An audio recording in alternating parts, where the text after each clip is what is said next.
yow borom leeri tay ma yàlla sëñ bu mag bi li nga xam lépp ci nga neel yu mu foogul may gu may dool yaay ngërëm di ma yaatal di ma leeral di may bégal di ma baaxal.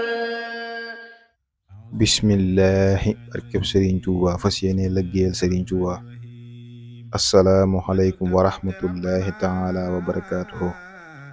mbokk yi ginnaaw bañ leen nuyoo sant leen gërëm leen bu baax ci teewlu gi, kon ñu fas yéene leen andil naafileeg bis bi te jukkee ko ci téereb Sëriñ Suhaybu Mbakke bi di Xurratul Xayni. mu wax ne képp koo xam ne julli na ci guddi ñetteel gi te mooy guddi tey ji juróom benn rakka bu ci ne mu jàng ca fatiha benn yoon, inna anzalna ci yoon, ak xul yaa ayyuhal kaafiruuna ñeenti yoon.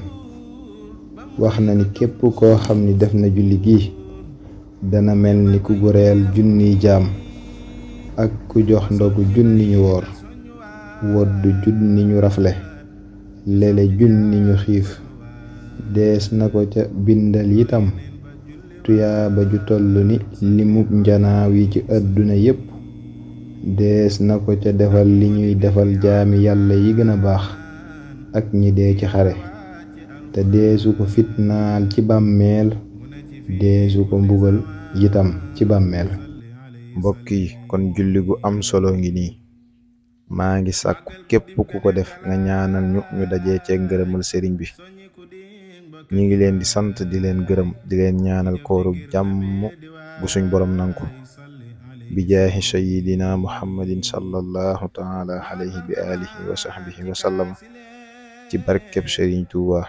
yow borom leeri tay ma yàlla sëñ bu mag bi li nga xam lépp ci nga neel yu mu foogul may gu may dool yaay ngërëm di ma yaatal di ma leeral di may bégal di ma baax.